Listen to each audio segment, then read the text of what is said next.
కానీ ఏం జరిగిందంటే ఎవరో ఒకరు ఫిష్ వెంకట్కి ఫోన్ చేశారు, తను ప్రభాస్ పిఎన్ అని ఫోన్ చేశారు. తను ప్రభాస్ పిఎన్ అని, ప్రభాస్ మాట్లాడాలనుకుంటున్నారు, ఒకసారి ఫిష్ వెంకట్తో మాట్లాడించండి అని అడిగారు. అసలు ఆసుపత్రిలో ఫిష్ వెంకటే మాట్లాడే పరిస్థితిలో లేరు. సో ఫోన్ పెట్టేశాక మరొకసారి ఫోన్ చేశారు, ప్రభాసే మాట్లాడతారంట అని చెప్పి వేరెవరికో ఇచ్చి వేరెవరో మాట్లాడుతూ ఉన్నారు. అయితే వాళ్ళు చెప్పారు 50 లక్షల రూపాయలు ప్రభాస్ ఇవ్వాలనుకుంటున్నారు అని. పాపం ఫిష్ వెంకట్ కుటుంబ సభ్యులు నిజమని అనుకున్నారు. ఆ విషయాన్ని అందరికీ చెప్పారు, ప్రభాస్ ఇలా సాయం చేయాలని ఫోన్ చేశారు, ప్రభాస్ పిఏ ఫోన్ చేస్తారట అని. ఈ వార్త సోషల్ మీడియాతో పాటు మెయిన్ స్ట్రీమ్ మీడియాలో కూడా చక్కర్లు కొట్టింది. కానీ ప్రభాస్ వైపు నుంచి ఎటువంటి సాయం అందకపోవడంతో తర్వాత తెలిసింది ఇది ఒక ఫేక్ కాల్ అని. నిజానికి ఇప్పుడు వాళ్ళ కుటుంబ సభ్యులు బాధపడుతూ ఉన్నారు. ఎందుకు ఆసుపత్రిలో ఇలా చావు బతుకుల మధ్య ఉన్నప్పుడు ప్రభాస్ 50 లక్షల రూపాయలు సాయం చేస్తున్నారంటే వార్త వచ్చినప్పుడు సామాన్యులు 1000, 2000, 5000 సాయం చేసే మామూలు వాళ్ళు ఉంటారు కదా, వాళ్ళు ఇప్పుడు ఆగిపోయే అవకాశం ఉంటుంది. వాళ్ళు సాయం చేయకుండా ఆగిపోయే ప్రమాదం కూడా ఉంటుంది. ప్రభాస్ 50 లక్షల రూపాయలు సాయం చేశాడట, ఓకే, తనకి చాలా ఉపయోగపడుతుంది, ఇక మనం ఈ 1000, 2000 వెయ్యాల్సిన అవసరం లేదు అని చాలామంది ఆగిపోయే అవకాశం ఉంటుంది. నిజానికి వాళ్ళు ఒక వాట్సాప్ నెంబర్ కూడా ఇచ్చారు, ఫోన్పే నెంబర్ కూడా ఇచ్చారు, దానికి డబ్బులు పంపించమని అడిగారు. సో ఎవరైనా బయట చిన్న చితక చాలామంది సాధారణ ప్రజలు పంపించే అవకాశం ఉంటుంది. అయ్యో ఫిష్ వెంకట్ సినిమాల్లో మనల్ని ఎంతో ఆనందపరిచేవాడు, ఎంతో నవ్వించేవాడు, తన యాక్టింగ్తో అని చాలామంది పంపించే అవకాశం ఉంటుంది. ఇప్పుడు ప్రభాస్ లాంటి వాళ్ళు లక్షల రూపాయలు ఇస్తున్నారు అనే వార్త బయటకు వచ్చిన తర్వాత ఓకే వాళ్ళు ఇచ్చారు కదా, ఇక మనం 1000, 2000 ఇవ్వనవసరం లేదని సాయం చేసే మనసులు ఆగిపోయే అవకాశం ఉంటుంది. ప్రభాస్ పేరుతో ఒక వ్యక్తి నవీన్ అనే వ్యక్తి ఫేక్ కాల్ చేశాడు. ఈ ఫేక్ కాల్ గురించి అసలు ప్రభాస్ సాయం చేశాడనే వార్త గురించి ఫిష్ వెంకట్ కుమార్తె బిగ్ టీవీతో మాట్లాడారు. ఫిష్ వెంకట్ కుమార్తె బిగ్ టీవీతో ఏం మాట్లాడారో చూద్దాం. మేడం, నిన్నటి నుంచి కూడా ఒక న్యూస్ వస్తుంది, ప్రభాస్ టీం నుంచి మీకు ఫోన్ వచ్చింది, 50 lakhs వరకు నేను హెల్ప్ చేస్తాను, డోనర్స్ని మీరు వెతుక్కొని పెట్టుకోండి అని చెప్పి న్యూస్ బాగా వైరల్ అవుతుంది. ఇది నిజమేనా? నిజం అంటే మాకు రోషన్ అన్నది అయిపోగానే ఆ రోజు నాకు ఈవినింగ్ కాల్ వచ్చింది. కాల్ వస్తే పిఏ అండి ఇట్లా సార్ కాల్ చేయమన్నాడు, ఇట్లా ఏమైనా హెల్ప్ కావాలని అడగమన్నాడు. అంటే హెల్ప్ కావాలనే కదా సార్ ఇదంతా చేసేది, హెల్ప్ కావాలి అని అంటే ఒకసారి మాట్లాడించండి అని చెప్తే పేషెంట్ ఎట్లా మాట్లాడతాడు, అతనితో మాట్లాడించమంటున్నారు. దాని తర్వాత అది అయిపోయింది, మళ్ళీ తనే కాల్ చేసి ఇట్లా సార్ మాట్లాడుతా అన్నారండి, మాట్లాడండి అని చెప్పిండు. కానీ వేరే వాళ్ళు మాట్లాడుతున్నారు, తను కాదు మాట్లాడేది, అది ఫేక్ కాల్ అది. మరి ఎలా బయటకు వచ్చింది?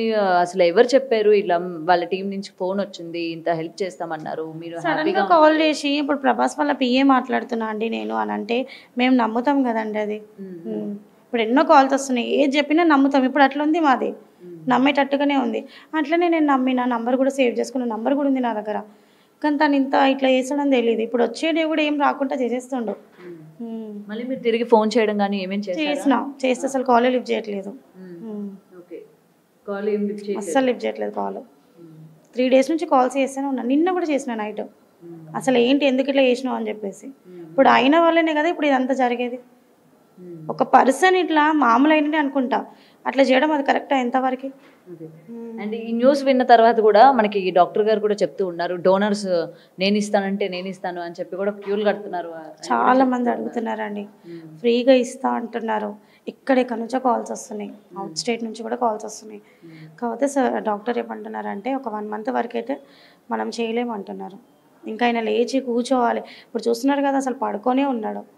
లేచి కూర్చొని కొంచెం ఫుడ్ తీసుకొని కొంచెం యాక్టివ్గా ఉంటే దాని తర్వాత నెక్స్ట్ ప్లాన్ చేద్దామంటున్నాను.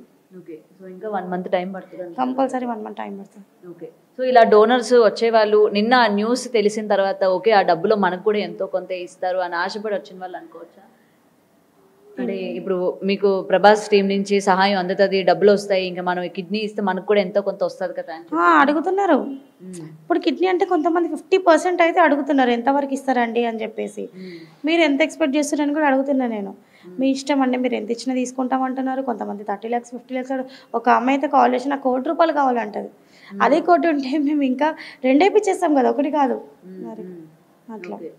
సో ఇలా నెగిటివ్ కాల్స్ చేసేవాళ్ళు కావచ్చు, లేకపోతే ఇలా నెగిటివ్గా వైరల్ చేసే వాళ్ళ గురించి ఏం చెప్తారు? ఇవాళ డాక్టర్ గారు కూడా చాలా బాధపడుతున్నారు పాపం. అంటే సహాయం చేద్దామని వచ్చే వాళ్ళు కూడా చేయకుండా పోతున్నారు, ఎందుకు ఈ విధంగా చేస్తున్నారు అని చెప్పి. ఇలా మాత్రం అస్సలు చేయకండి కొంచెం. ఇదంతా ఫేక్ అండి, ఫేక్ న్యూస్. ఒకవేళ తను ఇస్తే కన్ఫామ్గా నేను మీడియాని పిలిపించి మరీ చెప్తాను, నేను ప్రభాస్ ఇచ్చిండు అని చెప్పేసి. ఇలాంటి న్యూస్లు మాత్రం చేయకండి. మీరే మంచి చెప్తున్నారు, వెయ్యండి, హెల్ప్ చేయండి అది ఇది అని చెప్పి మళ్ళీ మీ న్యూస్ ఛానల్స్ వాళ్ళే మళ్ళీ ఇది రివర్స్గా చెప్తున్నారు. ఇచ్చే వాళ్ళని కూడా ఇవ్వకుండా ఆపేస్తున్నారు. అది ఎంతవరకు కరెక్ట్? మీరు చేసే తప్ప, అది పబ్లిక్ కాదు, మీరు చేసే తప్పే. నేను చెప్పలే, నేను ఎక్కడ మెన్షన్ చేయలే 50 lakhs వేసిండు అని చెప్పి నేను చెప్పలే. జస్ట్ కాల్ వచ్చిందండి అని మాత్రమే నేను చెప్పిన, అంతే. ఆ దానికి ఎక్కడ ఏమేమో మాట్లాడుతున్నారు, ఇదేదో న్యూస్ అంతా, అన్ని పిచ్చి న్యూస్ అన్ని, ఇదైతే ఫేక్ న్యూస్. అండ్ ఇన్ని డేస్ అయింది కాబట్టి ఈ న్యూస్లో కూడా బాగా వైరల్ అయింది కాబట్టి ఇండస్ట్రీ నుంచి ఎవరైనా కాల్ చేయడం కానీ ఎవరైనా చూడడానికి కానీ రావడం కానీ ఏమైనా జరిగిందమ్మా? ఇప్పటివరకు అయితే ఏం లేండి, జస్ట్ గబ్బర్ సింగ్ టీం వాళ్ళు మాత్రమే, డాడీకి చాలా క్లోజ్ వాళ్ళు, ఆ బాబాయ్ వాళ్ళు మాత్రమే వస్తున్నారు, చూస్తున్నారు, మాట్లాడుతున్నారు, అంతే. ఇంకెవ్వరు రావట్లేదు. వాళ్ళు వస్తున్నారు, ఓన్లీ గబ్బర్ సింగ్ టీం వాళ్ళు, అంతే. ఇంకా ఇండస్ట్రీ నుంచి ఎలాంటి కాల్ లేదు, ఏం లేదు. ఎందుకంటే ఆల్రెడీ బిగ్ టీవీ కూడా అటు ప్రొడ్యూసర్స్ కౌన్సిల్ ఎవరైతే ఉన్నారో డిస్ట్రిబ్యూటర్స్తో కూడా మాట్లాడేటప్పుడు ఆయనకి మెంబర్షిప్ ఉన్నా లేకపోయినా వాళ్ళ దృష్టికి తీసుకెళ్తాము, సహాయం చేస్తాము అని కూడా చెప్పడం జరిగింది. సో అందుకనే అడుగుతున్నా, వాళ్ళ దగ్గర నుంచి మీకు ఏమైనా ఫోన్ వచ్చిందా, లేకపోతే మెంబర్షిప్ ఉందా లేదా అడగడం? మెంబర్షిప్ అయితే లేదండి, కాల్ కూడా రాలేదు ఇలాంటిది. ఫిష్ వెంకట్ కుమార్తె చెబుతూ ఉంది, తమ తండ్రి ఆసుపత్రిలో కిడ్నీల వ్యాధితో చికిత్స పొందుతూ ఉన్నారు, కిడ్నీ దాతల కోసం చూస్తూ ఉన్నాం. ఈ సమయంలో ఎవరెవరో ఫోన్ చేస్తున్నారు, కిడ్నీ ఇస్తాం, ఎంత ఇస్తారో అని అడుగుతున్నారు. ఒక అమ్మాయి అయితే ఫోన్ చేసి ₹1 కోటి ఇస్తారా అని అడిగారు. ₹1 కోటి ఉంటే ఇలా ఎందుకుంటామని చెప్పామని అంటూ ఉన్నారు. అదే సమయంలో ఒక వ్యక్తి దుర్మార్గంగా ఫోన్ చేశాడు.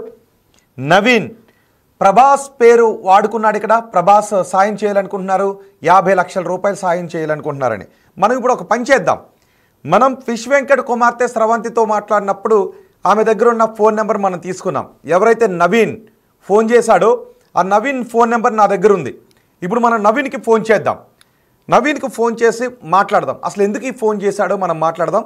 ఒక్కసారి నేను ఎవరో చెప్పకుండా మాట్లాడతాను, బిగ్ టీవీ అని చెప్పను.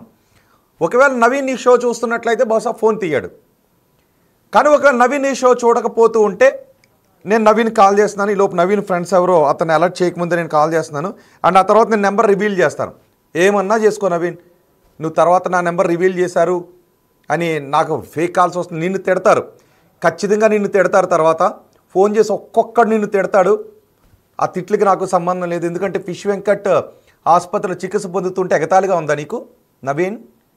ఫిష్ వెంకట్ సాయం కోసం ఎదురు చూస్తుంటే ఎగతాళిగా ఉందా నీకు?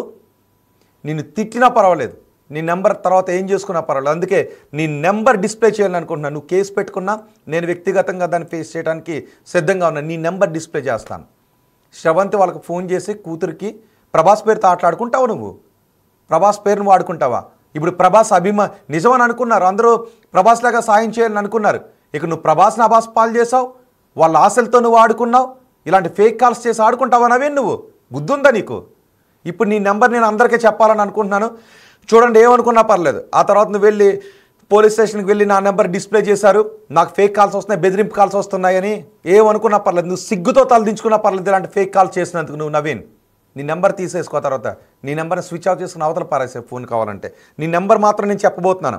ఆడియన్స్, నేను ప్రభాస్ అభిమానులు, ఇదిగో నేను మీకు ఆ నవీన్ నెంబర్ చెప్పబోతున్నాను. ఏ నెంబర్ నుంచి అయితే ప్రభాస్ పేరుతో ఫోన్ చేసి ఈ ఫిష్ వెంకట్ కుమార్తె కాల్ చేసి ప్రభాస్ ₹50 లక్షల ఇస్తున్నాడని ఫేక్ కాల్ చేశాడు, ఆ నవీన్కే నేను కాల్ చేస్తున్నాను. ఆ నెంబర్ కూడా మీకు మరికొద్దిసేపట్లో నేను చెప్తాను. ఒకవేళ నవీన్ ఫోన్ తీస్తే ఓకే, తీయకపోతే నేను నెంబర్ చెప్పేస్తా. నవీన్ 8143, ఆ తర్వాత నెంబర్ నేను చెప్పట్లేదు, తర్వాత చెప్తాను మీ అందరికీ. తీస్తాడో లేదో చూద్దాం. ఎస్, ఇదిగో